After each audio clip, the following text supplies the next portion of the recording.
centuries from 135 BC to AD 136. The following table groups them according to the reigns in which they were minted. One coin from 135 104 BC. One coin from 104 BC. 143 coins from 103 to 76 BC. One coin from 76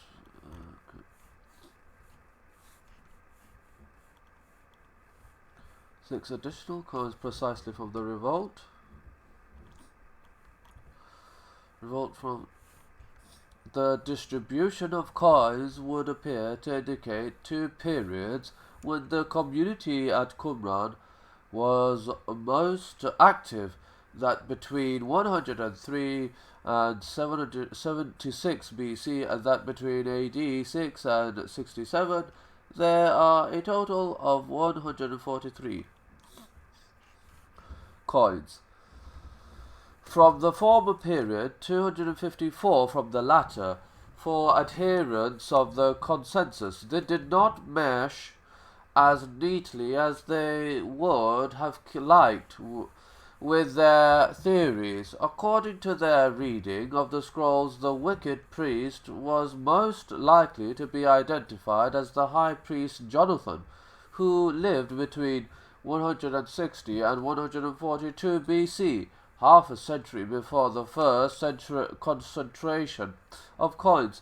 In order to support his thesis, Father de Vaux needed a very early date for the founding of the Qumran community.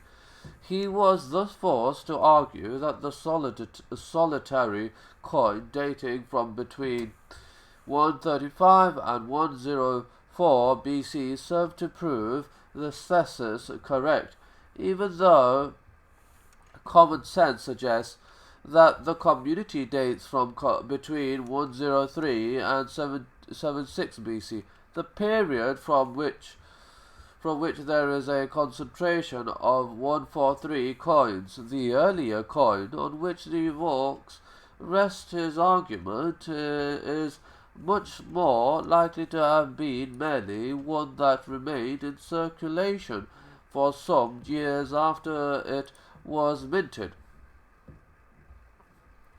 De Vaux ascribed particular significance to the disappearance of Judaic coins after AD 68 and the 19 Roman coins subsequent to that year. This, he maintained, proves that Qumran was destroyed in AD 68. The Roman coins, he argued, indicated that the ruins were occupied by a detachment of Roman troops. On this late basis, he proceeded to assign a definitive date to the deposition of the scrolls themselves. Our conclusion: none of the manuscripts belonging to the community is later than the ruin of Khirbet. Qumran in AD 68, 19. The spuriousness of the reasoning is self-evident. In the first place, Judean coins have been found which date from Simon bar Kochbar's revolt between AD 132 and 136. In the second place, the coins indicate only that people were wandering around Qumran and dropping them. They indicate nothing one way or the other about the deposition of manuscripts, which could have been buried at Qumran as late as Bar Kochbar's time. And finally, it is hardly surprising that the coins subsequent to AD 68 should be Roman. In the years following the revolt, Roman coins were the only currency in Judea. This being the case, they need hardly have been dropped solely by Romans. Eisenman is emphatic about the conclusions to be drawn from de Vaux's archaeology if it proves anything. He states it proves precisely the opposite of what de Vaux concludes, proves that the latest date for the scrolls having been deposited at Qumran is not AD 68 and AD 136.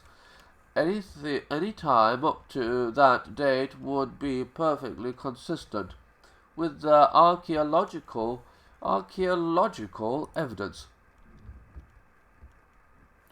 Nor, Eisenman adds, is the consensus correct in assuming that the destruction of the main buildings at Qumran necessarily meant the destruction of the site.